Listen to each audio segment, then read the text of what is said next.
late here. Thanks for waiting. We've got a jam-packed session today.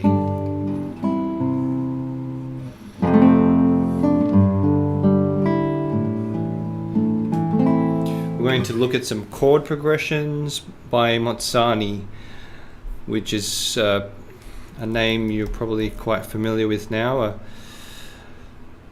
very cool method book called, we call it Studies for the Guitar by Luigi Mozzani. You can find this book. Well, why don't I find this book for you? I can put the link into the chat here for you. Okay, so they're called Guitar Exercises, public domain, published in, when was it published? 1898, well before Pumping Nylon. I like to call this the original Pumping Nylon, because you really are going to be pumping the nylon. And hello, William. Thanks for waiting. Thanks for your patience. Thanks for joining. There is the method book in case you're looking for it. And William in the chat actually had a question about one of the exercises from this book, which goes through some chords. So why don't we take a look at that? I will get that up here. We will take a look at these chords and how to, what sort of fingerings to use for these chords. It's quite a, let me just walk you through this, because the first part, this book is in 3 parts. The first part we have chord progressions. The second part we have movable scale patterns and scales, and then the third part we have these like movable progressions, basically. So it's a pretty intense collection of exercises. So let me get this here. I'll get this screen sharing on here so I can show you the score as well while we go. Okay, excuse me here while I set this up. There we go. Should be up. I do use OBS. This allows me to do what you're seeing on the screen here. It's pretty cool. That's pretty nifty. Okay, so here is Mozzani's method. So as I said, it starts with chords. Part 1, we get tonic and dominant in all keys, and then we get that with arpeggio. So the tonic and dominant sounds like,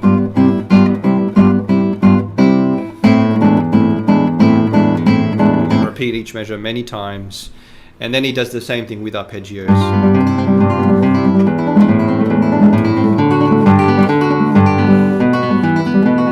Like that.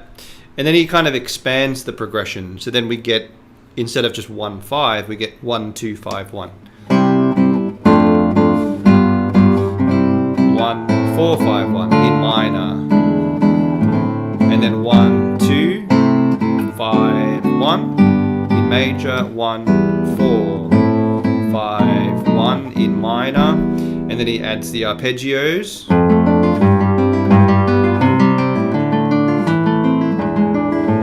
I'm just giving you a bit of context as like how this book evolves through, and then we get a similar progression with arpeggios again.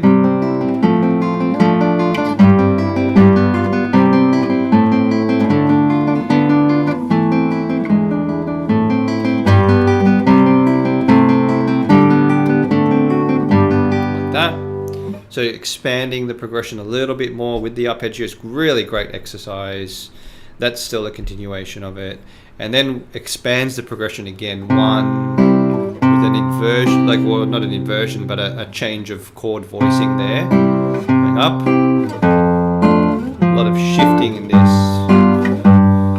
Right, that's just the C major, and then he goes to A minor, shifting around, D minor, E7, A minor. Right, even if you just give that a go, it's a really great exercise to do. So that takes up a couple of pages. The page or the exercise that William had the question about is this one here. So this one, we get the most elaborate progression here, and we go through all of the keys. So the question is, what fingerings do we use here? So hopefully you can see clearly enough what I'm going to do with my left hand, and you can see the score as well. So I could even try, let me try something here. This is what the cool thing with OBS is, that you can like manipulate things quite easily. So I'm trying to get my left hand a little bit, there we go. So hopefully you can see the left hand a little bit more there. So what have we got here? We've got, he's actually labeled a lot of stuff now. So we get C major, A minor, and then 1 sharp, G major, E minor, 2 sharps, and so on, 3 sharps. We get all of the major and minor keys. We get tonic, subdominant, subdominant, diminished 7th, tonic, dominant 7th, tonic. So there's a, I actually like to group these chords a little bit more different to this. So tonic, subdominant, I'll take it to here, and then I'll call this the dominant, and I'll call that the tonic. So it's like a 1, and it is called you can call this an elaboration of 4. It's like your 4th chord repeated with different, you could say, chord substitutions. The theory here is getting a bit more complex now, and then we get our 5, which is also elaborated through what's called a cadential 6/4. This is a very, very common thing in harmony. If you look at Saw's studies or Saw's music, you'll see a cadential 6/4 in just about every piece, and then we end on the 1. So it's like basically like an extended or varied version of a 1-4-5-1. Let's just call it that. That's a little bit easier to. For now, I don't want to go through all of the theory. 1, 4, 5, 1. Now you might be thinking, why am I calling this 5 when it says tonic? And it is the tonic chord. It's because of the bass. So the bass is the 5th in the bass. Actually, the bass gives us a very big clue, doesn't it? 1 in the bass, 4 in the bass, 4 sharpened in the bass, 5 in the bass twice, and then 1 in the bass. Same here. So let me just clarify that. In C major, we have C would be the 1, C, D, E, F. F is the 4, and then G would be the 5th, right? So C, F, G, like that. Okay, so that's kind of outlining the 1-4-5-1 in the bass. And then in A minor, we have A in the bass, 1, A, B, C, D. So D will be the 4, and E will be the 5. And you can see a similar kind of thing going on. 1, 4, raise it up, raise the 4 up, 5, E, and then 1. Okay, so I just want to break down the harmony a little bit. That's basically what's going on here. And we're doing that in every major and minor key. Okay, so what do we get? Let's see what that sounds like here. So we get C major, F major, D minor with F in the bass, F sharp, diminished 7th, cadential 6/4. So let me play that again without talking so you can just hear it.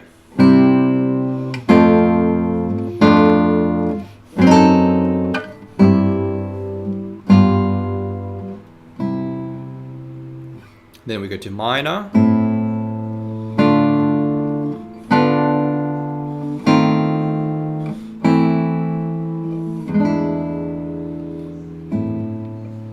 Okay, bonus points. If you can identify this chord that I'm circling, I will give you a free book.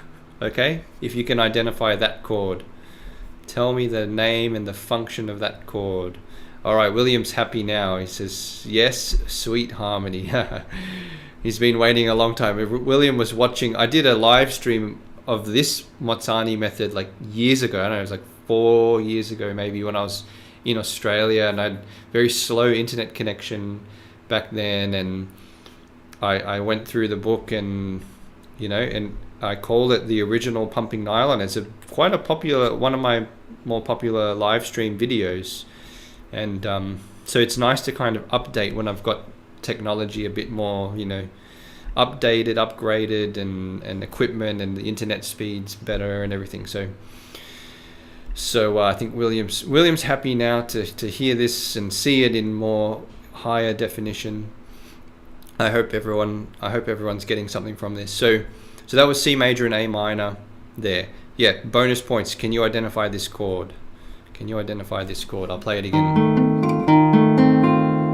It's not an easy one. It's not an easy one to identify. It says diminished seventh. It's a weird one though, because it's D sharp to F natural. It's D sharp, F natural, A and C. Very, very odd chord, that one. And all subsequent chords in minor will have a similar sound. Well, let's go through the next one. So G major. It's all in the first position here. Till we get to this chord here. This is in the third position. Third position. Back to the first position. And I think that is a typo. I think that should be an F sharp, not a G. There, typo. So let's do that again. First position. Third position.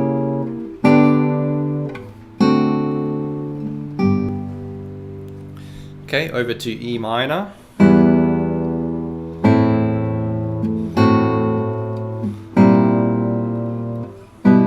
Beautiful.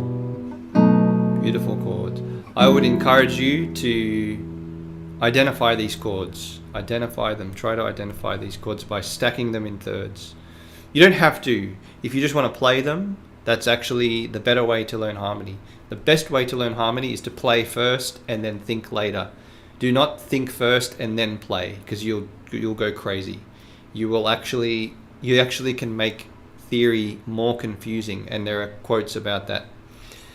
You can make theory more confusing if you think first and then play. You should play first and then think. It's just like how we learn language. When we're little, we're not thinking about vocabulary and stuff. We just speak. We learn by speaking. And then when we're older, we learn about the rules. We learn about grammar and vocabulary and all the rules of the language. Right? We can't start with that. You can't teach a little kid about nouns and verbs first. It's not going to work. It's exactly the same with music. So next is D major and B minor. D major. So here there are some clues with the fingerings here. Okay, the clue with this G, it says 1. So that's going to put us into the third position, right? Like this. Third position, fourth position, and then second position. Another thing I would highly encourage everyone to do is always know what position you're in. I say it a lot. Always know what position you're in at all times. So we're in the first position for the first chord. Actually, no, we're not. We're in the second position for the first chord. Second position. Then we're in the third position. This is how I would do it. I'd write that. And then third position again for the next one. And then fourth position. And this will lead very nicely into the next thing we'll look at, which are position studies. Position studies by Carcassi. So it's the fourth position because the first finger is at the fourth fret, and then we go back to the second position for the next two chords. Second position, and actually all the way to the end. All the way to the end. Okay, so it might seem trivial, it might seem basic, it might seem time-consuming, but it's extremely important that if you're not writing this down, you got to know it so well. I'm in this position, then I'm going to this position. If you don't, you will get lost around the fretboard very easily. Okay, so that's D major. Then we'll go to B minor. Here we're starting in the second position, right? Second position still. Still the second position. Now we go up to E sharp, so third position, half bar, and then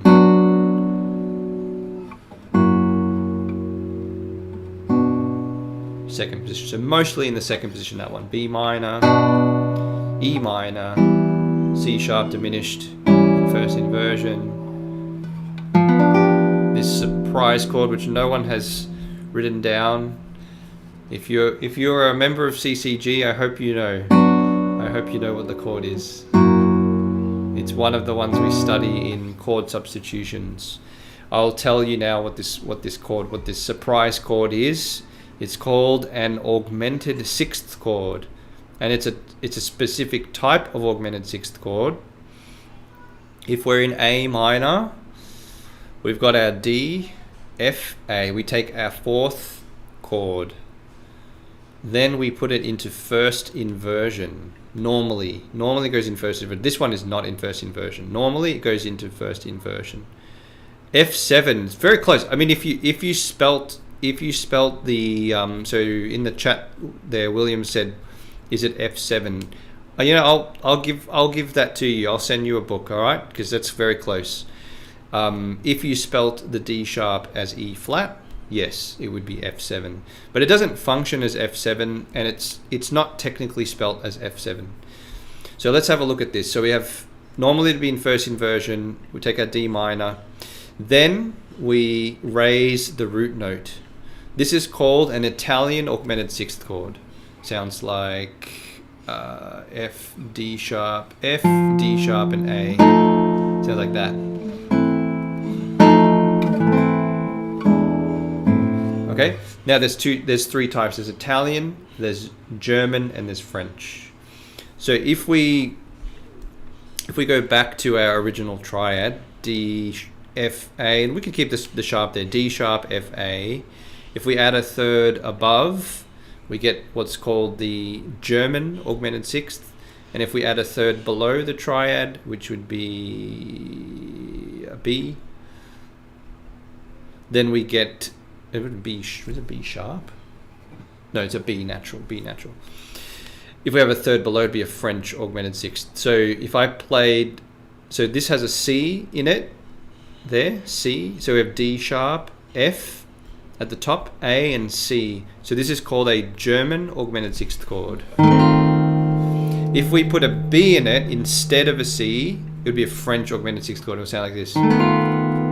French augmented sixth. Italian augmented sixth would be just that D sharp, A.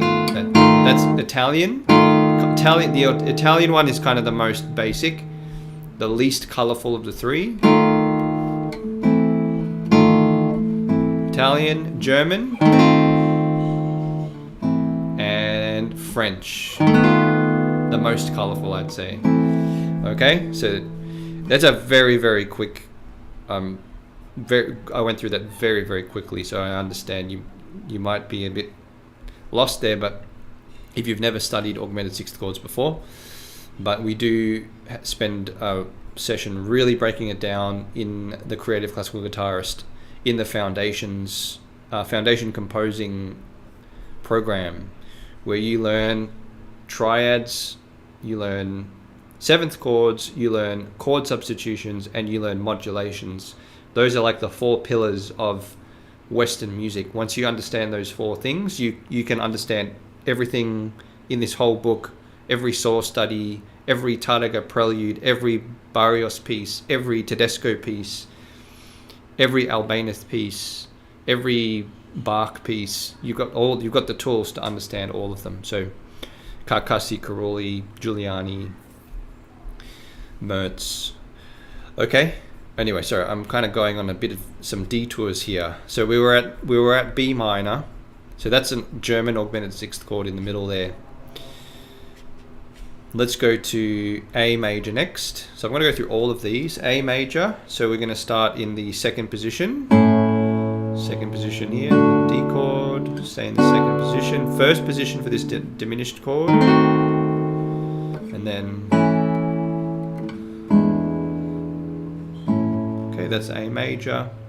And then we get, it should say F sharp minor, not E sharp minor. F sharp minor.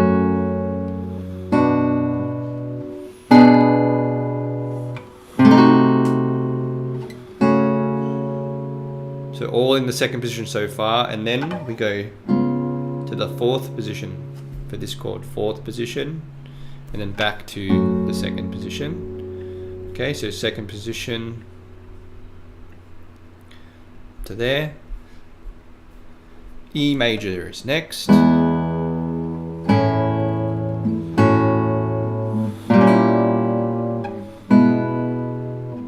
Mostly in the first and second positions there. Pretty straightforward. C sharp minor is next.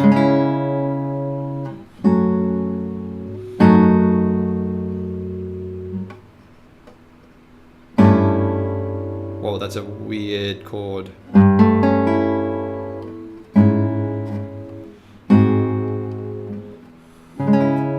Okay, let's break that one down a little bit. So we're in first position for that first C sharp minor chord, then second position for the next two chords there, second position, and then wow, what is this chord? Wow, still in the second position actually, but that F double sharp is like G natural, and then it's like we've got an A chord on top, A, C sharp, E. Very interesting chord. And then we go to the first position for the rest. You see how positions are helping, right? Positions help a lot. It tells you why. Why 4 on the C sharp, 1 on the G sharp, 2 on that C sharp. Why those fingers there? It's because we're in first position. 1 finger per fret gives us that result. Okay, next is B major. So second position, first position, first position, third position, second position, second position. It sounds like something's happened out there with the kids. Okay, so that's B major, G sharp minor.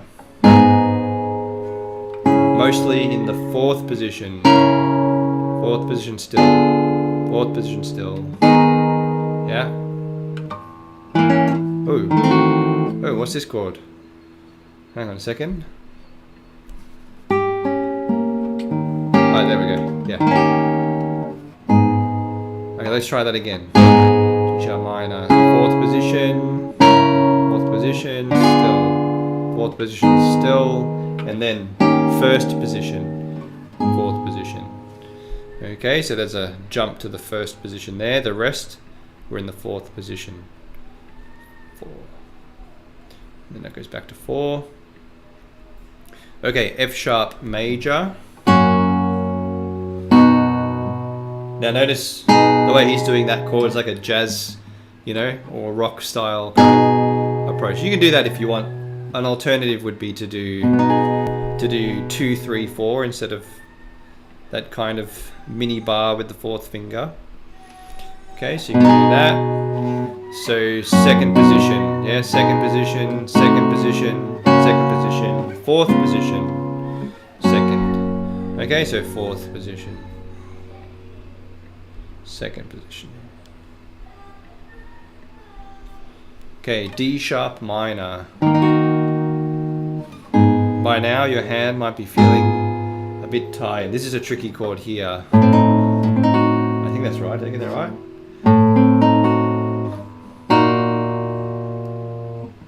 Wow. I don't often practice in these keys, so it's pretty difficult, yeah? Pretty challenging to read. Okay, so we're in the first position, fourth position, fourth position, there again. Now, this might be a typo. So we want B. We want a B. B natural. Okay, so why is it saying 3, 4, 1? How do we get the G to? Oh, we can play that. Okay, G double sharp would be like an A. Okay, so this is tricky. So you can play it like an open A, and then this is like a triad shape like that. Okay. That's quite a tricky one there. D sharp minor, man. Reading in D sharp minor, not easy. Okay, so first position, fourth position again, and then second position, German augmented sixth chord, and then first position for the rest. I can see, William, why you had some questions about the fingerings. That's especially when we've got double sharps and all these sharps in the key signatures, and now we get all these flats in the key signature. So D flat major.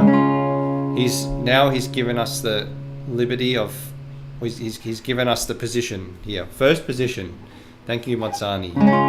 Okay, first position. Now that's the second position already. Already we're changing. Okay, and then wow.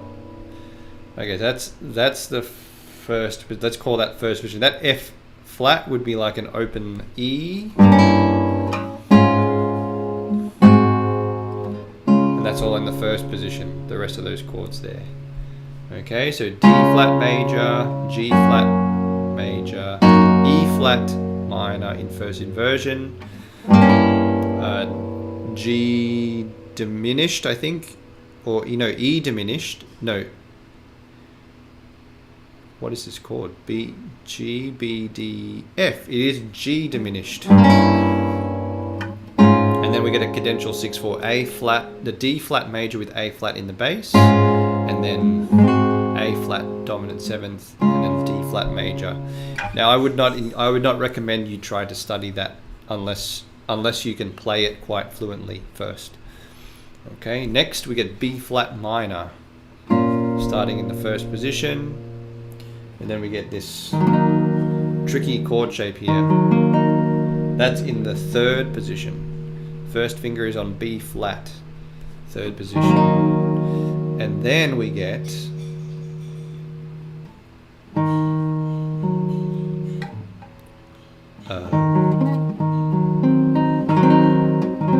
fourth position. Also a tricky little chord there.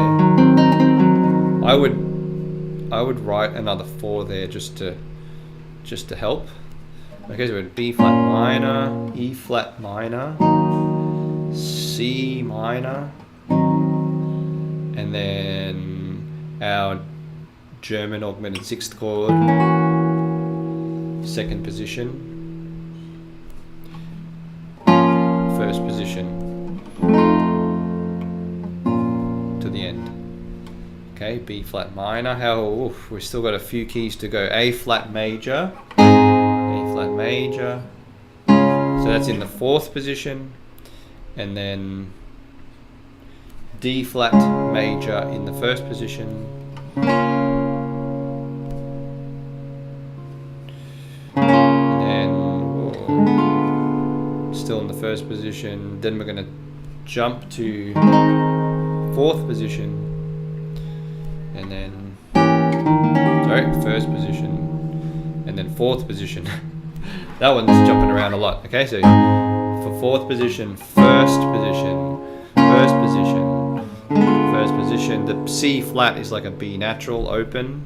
You could write a 0 there. Fourth position, first position, fourth position. F minor is next. First position.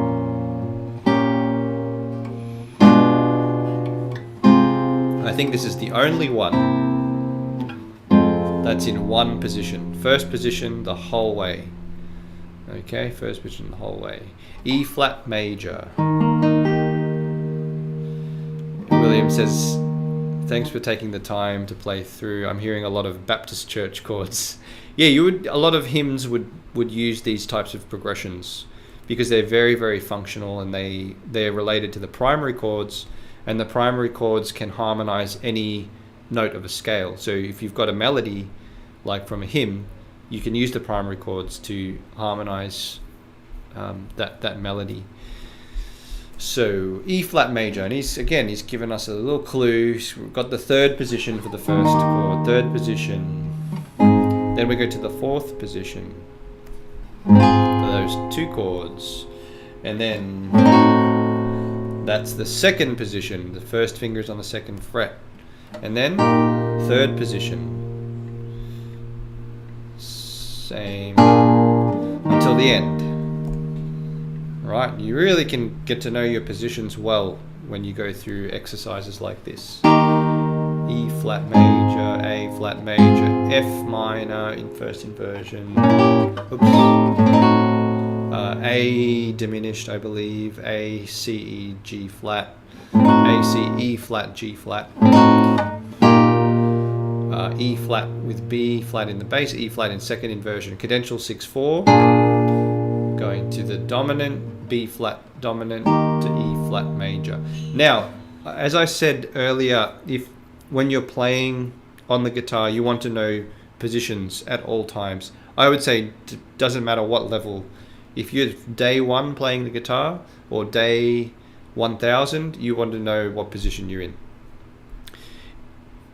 Ideally, though, if you've been playing for a bit longer, I would say ideally you should also know what chord you're playing at all times. And the way, like I was talking out the chords there, ideally you should know every chord you're playing. If you don't, you just don't know it as well. You don't know the function. You don't know how to interpret the chord as well.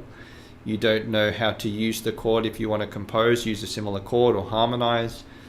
There's so much you're missing if you don't know your chords. And then chord shapes tend to repeat themselves again and again too. So you make that connection as well.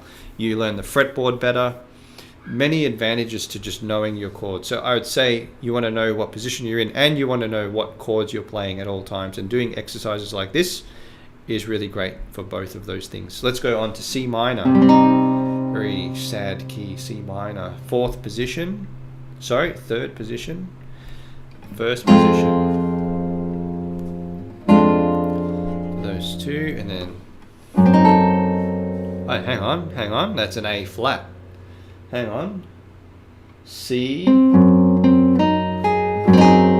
Yeah. So that's still the second position though. Second position. And then third position. We'll stay in the third position. I can see why William had some challenges, especially if you threw these keys with lots of sharps and lots of flats. B flat, I might have to move through this faster. We're going to get through everything that I need to get through. So B flat major. I'll just play these now. I won't talk so much through what's going on. Hello in the chat. Soberan. I can't remember is that your real name? I can't remember if that's your real name or. Thanks for joining. Keep that fourth finger down. I will point out anything that I feel helps to point out. So keep that fourth finger down there. So first position. That's just a E flat major chord. So third position. Sorry, maybe I will need to just talk through this. Fourth position, the first finger slides up a fret. There to the fourth position, and then second position, just a dominant seventh chord. Manuel, there you go. Oh, Manuel, I remember Manuel. Yes, thanks for joining. And then, so that was second, that's first position. Man, there's lots of little changes here, huh? Lots of little shifts of positions there. Okay, we've got Stephen. It was like a regular crowd here, huh? Manuel and Stephen and William. And you guys, I think, are you all from Europe? I know, I think William's in France. We got Stephen from the UK, Europe and UK. So I know it's a bit late over there. Yeah, we got France. And Manuel, where are you from, Manuel? Oh, he's from the UK as well. Oh, there you go. Cool. Okay, G minor is next, so third position. Third position for those first. And we've got William here as well.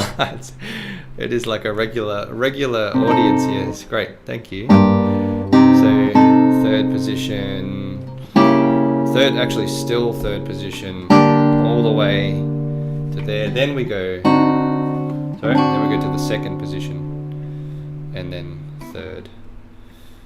And New Zealand. All right, so that's like all the way across and down, you know, across and down, very far away from everyone else there in New Zealand.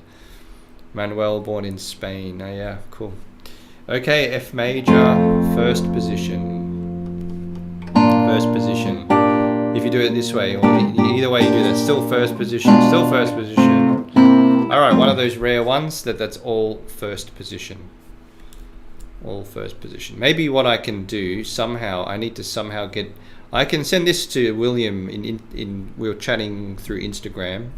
I can send this to you. If you want a copy of this, let me know. Just send me an email or message on YouTube or something. YouTube chat, I'll try and get it to you. D minor. So we're in the first position, third position. I don't know if we're going to have time for everything today. Third position. What on earth do we do here? Wow. That's a very strange sounding chord. I love it. One. First position for the rest. Wow. William, I can see why you had this question, what to do here. I think the position, it really hinges on these positions. I think once you get these positions down, everything becomes a bit easier. And then we go back to C major, which is a repeat, just to end full circle. There we go. Okay, I only have 10 minutes left until my next appointment. I was going to play the Karuli studies. I don't know if 10 minutes is long enough though. So what we might do, I might have to save that for next time and instead look at position studies. All right, we've got a great question in the chat from Manuel. What is the practical application of studying these cadences? Well, I'd love to hear from everyone in the chat. What do you think? What do you think would be the practical application of studying these cadences? So, love to hear your thoughts. Yeah, William says sounded like Cordoba. When you get those chords. Yeah, I think he uses a lot of augmented sixth type chords in Cordoba. What are the practical applications of studying these cadences? I think I could break it down into many topics, you know, like one is harmony. So learning the like functional harmony.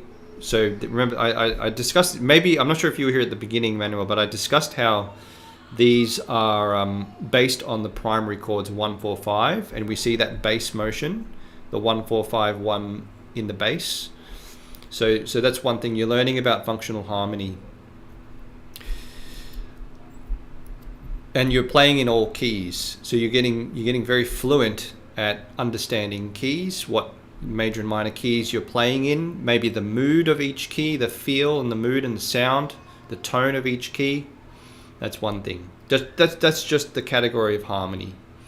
Then when it comes to the guitar, we've got the fretboard. So we learn the fretboard, but like we're going around all these different positions. We're going through all these different shapes, chord shapes, and these chord shapes occur a lot in guitar pieces. So these are the standard shapes that you'll find in guitar pieces. They're like the building blocks of guitar music. This is the stuff that guitar music is made of. So if you're familiar with these chords, then you'll start to see them in pieces and you'll be able to read much faster. You'll just identify it. I know that your fingers know it. Then on a related note, if you want to compose or improvise or arrange, there are also building blocks you can use for those activities. composing, improvising, and arranging. So if I take, if I take this A minor and I want to just improvise, so I went from A minor to D minor, B minor now. Nope, no. Let me try that again. Not B minor, it's actually B diminished.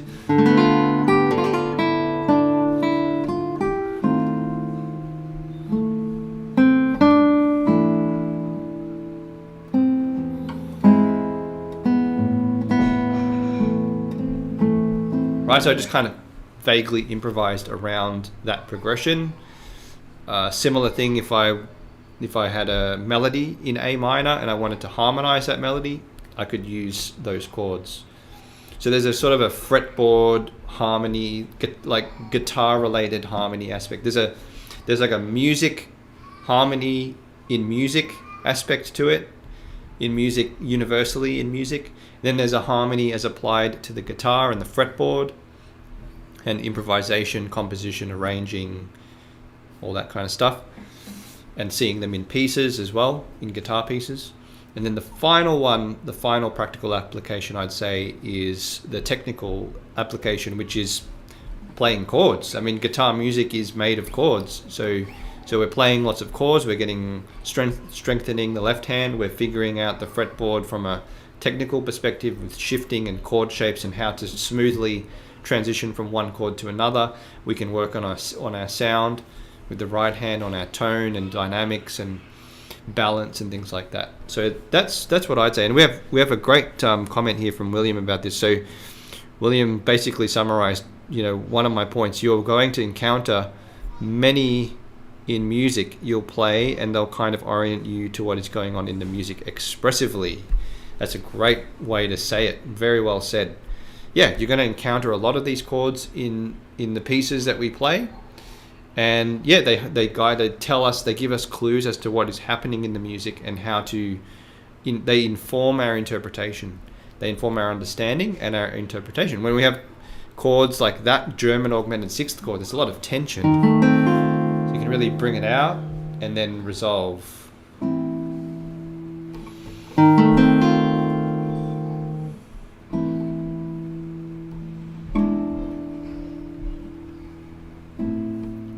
Right, you can really, just from a chord progression, you can make it very musical, very dramatic, right? A minor, D minor, B minor, B diminished, bit of tension, German augmented sixth chord, and then a partial resolution, resolution more, and then final resolution.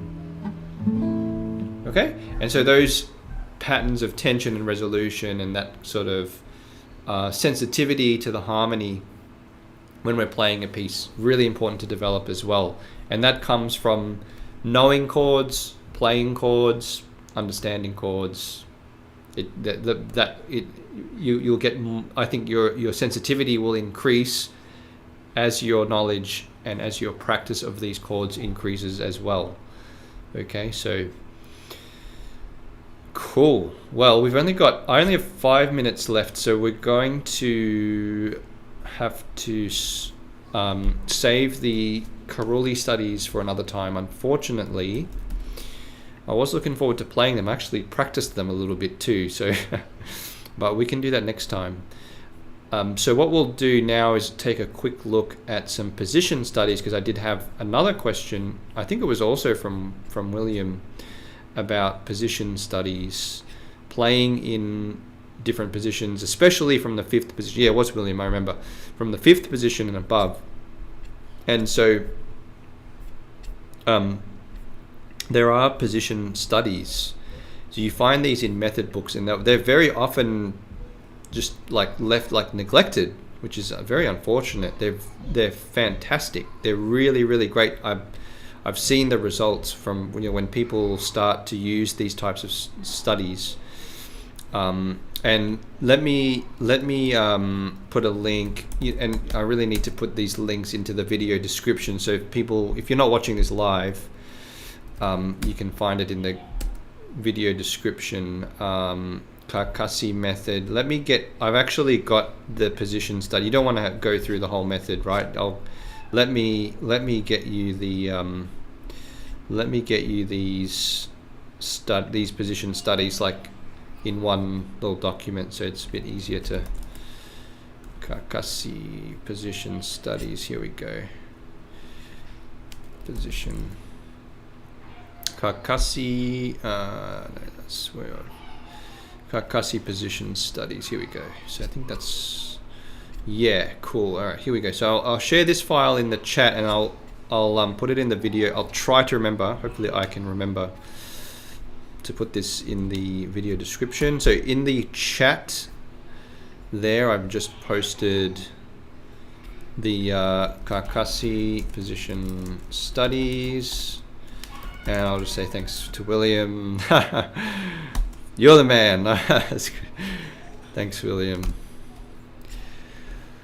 Okay, so let's take a look at these. I've got a couple of minutes, just a couple of minutes to look at these. All right, so we'll just have a very, very quick sort of glance over these. All right.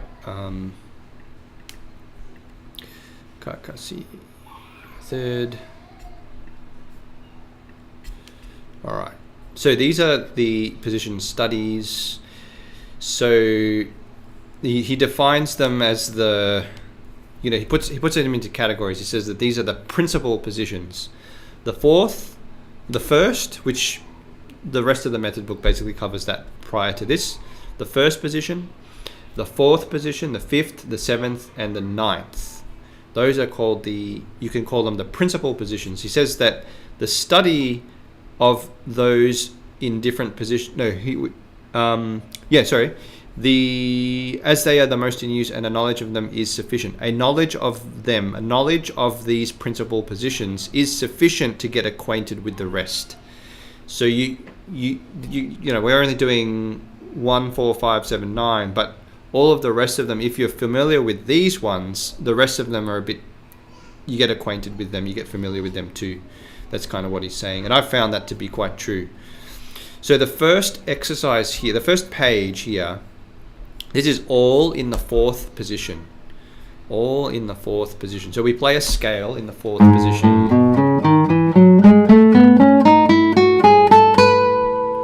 Okay, it's in E major, there's 4 sharps.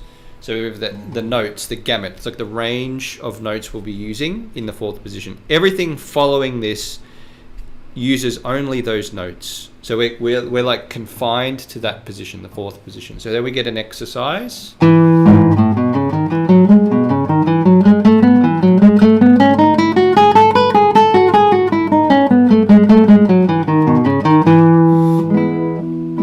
the fourth position. No fingerings there. Keep that in mind. Then we get a piece, a waltz, all in the fourth position.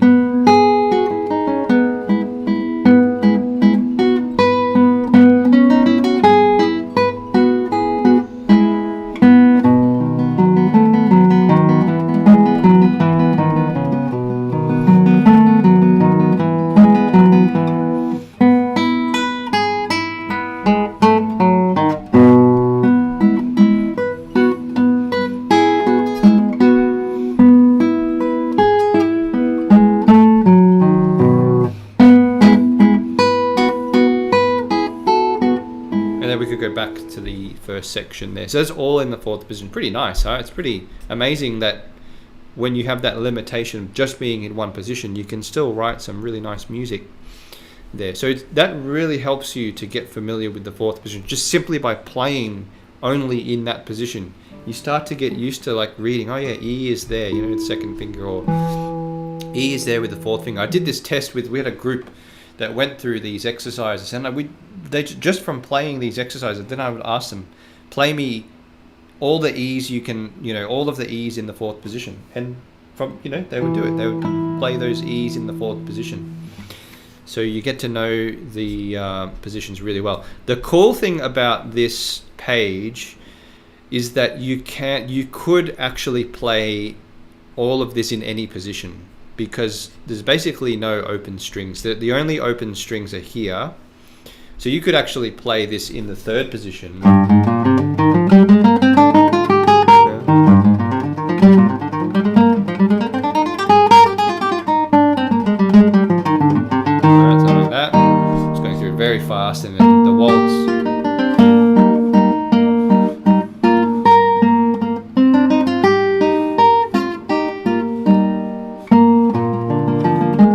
play the B, you know, barring the 3rd fret. Or it'd be B flat in this case. So I just want to point that out. You could actually, theoretically, you could play this page in any position, which is pretty cool. And then we go to the 5th position, and it's very much the same thing. We get a scale in the 5th position, an exercise.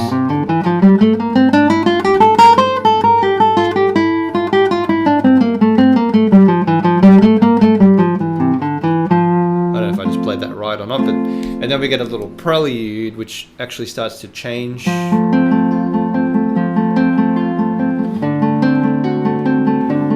Changes position, and it indicates where 5th position, 3rd position, yeah. And then 1st.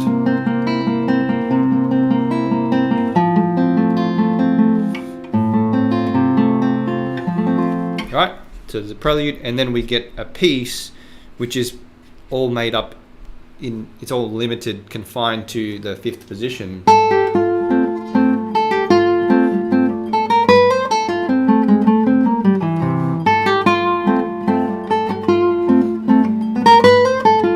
Oops. That's a bit of a, you know, process to think through that.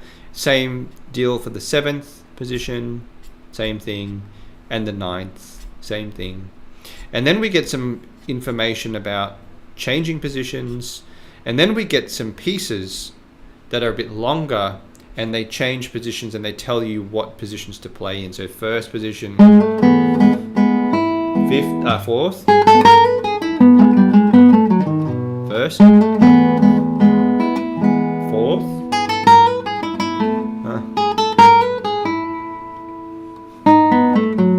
I have to think through that one.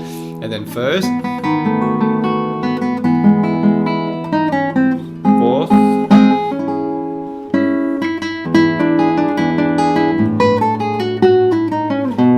1st, 2nd. Okay, it's really nice, beautiful music too, changing positions there. So you get these beautiful examples. So I posted a link in the chat to that document. You can also find the whole Carcassi method. It's public domain as well. So I have to wrap it up there. So thanks so much everyone for joining. Thank you. If you haven't subscribed to my channel, please consider doing that so you get notified about these and other videos I put out. I really appreciate the questions, really appreciate the support, all the views. Thanks so much. And yeah, let me know if you have any questions. I do try to answer them, as I have done today. Today has pretty much been a response to some questions, and I really enjoy that. So